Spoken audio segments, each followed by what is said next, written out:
പുതിയ ലോകാത്ഭുതങ്ങളും നമുക്ക് സൃഷ്ടിക്കേണ്ടതുണ്ട്. ലോകത്തിന്റെ മുമ്പിൽ ഇന്ത്യക്കാരെന്ന് പറയുമ്പോൾ രോമാഞ്ചം കൊള്ളണം. ദുബായ് ബുർജ് ഖലീഫ പണിയുമ്പോൾ മാത്രം നമുക്ക് രോമാഞ്ചം ഉണ്ടായാൽ പോരാ.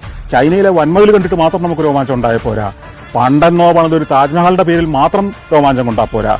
ഇന്നത്തെ കാലത്ത് പണിയുന്ന നിർമ്മിതികളുടെ പേരിലും നാളെ പണിയാനിരിക്കുന്ന നിർമ്മിതികളുടെ പേരിലും ഇന്ത്യക്കാരന് രോമാഞ്ചം ഉണ്ടാവണം. ഇനിയുള്ളവർക്കും രോമാഞ്ചത്തിന് അവകാശമുണ്ടെന്ന് നമ്മൾ ചിന്തിക്കണം. നമ്മുടെ എല്ലാ പ്രശ്നങ്ങളും പരിഹരിച്ചിട്ട്, നമ്മുടെ എല്ലാ പട്ടിണിയും മാറ്റിയിട്ട് ഇതൊന്നും സാധ്യമല്ല. ഹൈസ്പീഡ് ട്രെയിനോ എക്സ്പ്രസ് ട്രെയിനോ ബുള്ളറ്റ് ട്രെയിനോ ഒന്നും എല്ലാവരുടെയും പട്ടിണി മാറ്റിയിട്ട് ഒരിക്കലും ഉണ്ടാവില്ല. ഈ അമേരിക്കയിലെയും പട്ടിണി ഗ്രാമങ്ങൾ ഞാൻ കാണിച്ചിട്ടുണ്ട്.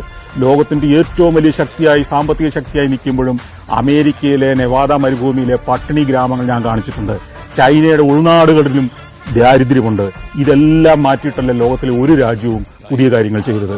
എത്രയോ ദരിദ്രരായ ആളുകൾ ഈ ലോകരാജ്യങ്ങളിലെല്ലാം ജീവിക്കുന്നുണ്ട്. പക്ഷേ അവരുടെ ദാരിദ്ര്യവും മാറണമെങ്കിൽ മുന്നേ പോകുന്ന ഇത്തരം മാറ്റങ്ങൾ ആ നാട്ടിലുണ്ടായേ പറ്റൂ.